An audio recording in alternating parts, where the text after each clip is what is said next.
हम अपना जहाज बनाएंगे और वो भी 1995 में 1995 इंडिया के 10 साल बाद JF-17 थंडर।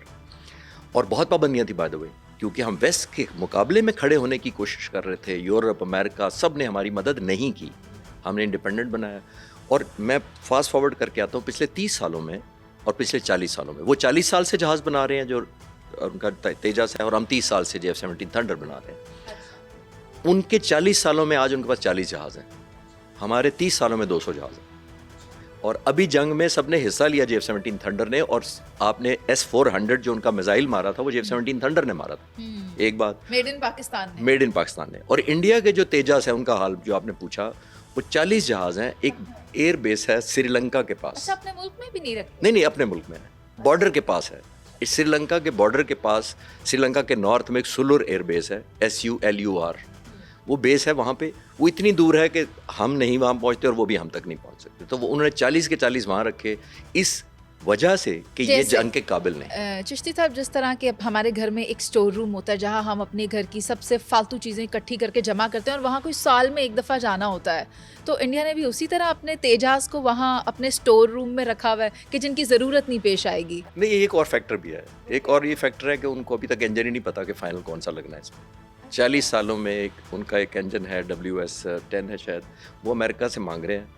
अमेरिका ने वादा किया हुआ है, ना अमेरिका देता है ना इंजन पहुंच रहे हैं। वो उन्होंने एक रशियन इंजन पहले लगाया था। ये $1 बिलियन वाली जो डील है उसकी बात हो रही है? नहीं, 1 बिलियन ये तो एक स्टैंड अलोन है जो बड़े अरसे से वादा किया गया था कि हम आपको इंजन दे रहे हैं। लेकिन अब कन्फ्यूजन ये है कि हम अपने इंजनों से लगा के इसको चला लें, उड़ा लें, या फिर इंतजार करें अमेरिकन इंजन का। तो वो दरमियान में अभी तक, जिसकी वजह से वो जहाज़ ना इधर हो पाया नहीं। इसीलिए आखिरी वक्त में और करूँ, जब ये जंग खत्म हुई तो इंडिया ने कहा हम एक एडवांस मीडियम कॉम्बैट एयरक्राफ्ट बनाने जा रहे हैं, एमका के नाम से, AMCA, advance medium combat aircraft. इन्होंने कहा अब हम नहीं छोड़ेंगे, हम अपना बनाएंगे।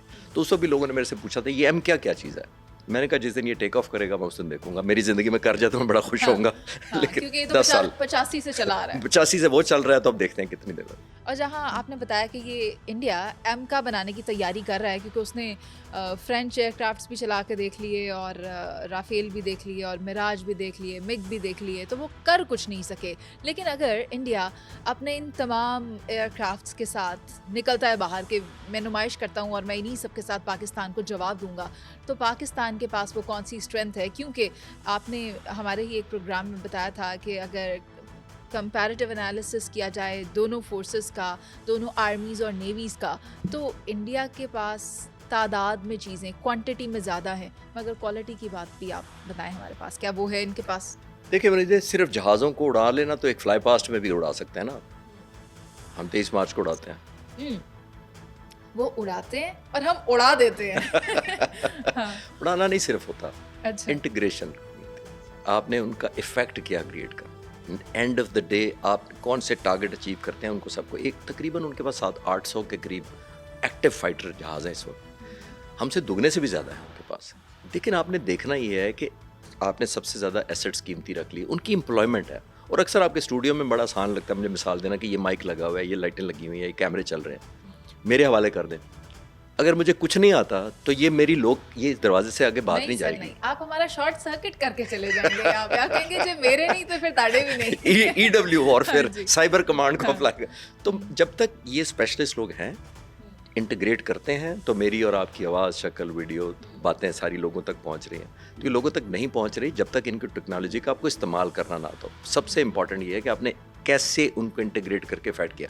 पाक फ़िज़ाइया कहीं कम है, हम डिफेंसिव में थे, हम रिएक्टिव में थे, हमने तो ऑफेंस नहीं लॉन्च करना था। उसके बावजूद आप देख लें अल्हम्दुलिल्लाह, क्योंकि पीस टाइम में करना होता है। ये जंग के दौरान जो अनिल चौहान साहब का मैं कह रहा था कि हम देखे जी, हमने 7 तारीख को गलतियों का एहसास किया, हमने लर्न किया, हमने इम्प्रूव की, और 10 तारीख को देखे हमने किया। आप कैसे गलतियों का एहसास कर सकते हैं एक जंग के दौरान? और मैं अक्सर मिसाल देता हूँ, अगर रिपीट ना हो तो मैं फिर कह देता हूँ, रोनाल्डो नंबर 1 फुटबॉल प्लेयर मैं मानता हूँ फुटबॉल का। 90 मिनट का मैच होता है मुनीज़े फुटबॉल का। 90 मिनट की, मैं एक दिन रिसर्च कर रहा था कि रोनाल्डो के पास कितनी देर एवरेज बॉल आती है 2 मिनट पूरे 90 मिनट में। इट्स 2 मिनट्स टोटल पूरे 90 मिनट्स के मैच में 2 मिनट रोनाल्डो के पास 30 सेकंड, 10 सेकंड, 2 सेकंड इस तरह बॉल आती है। और उसी में उसने शॉट जब जमा करेंगे तो it comes out to be 2 minutes. 2 minutes के अंदर जो रोनाल्डो करता है, रोनाल्डो को दुनिया उस वजह से जानती है। जो वो 88 मिनट्स में खेलता है उसको दुनिया नहीं जानती है। PF does that.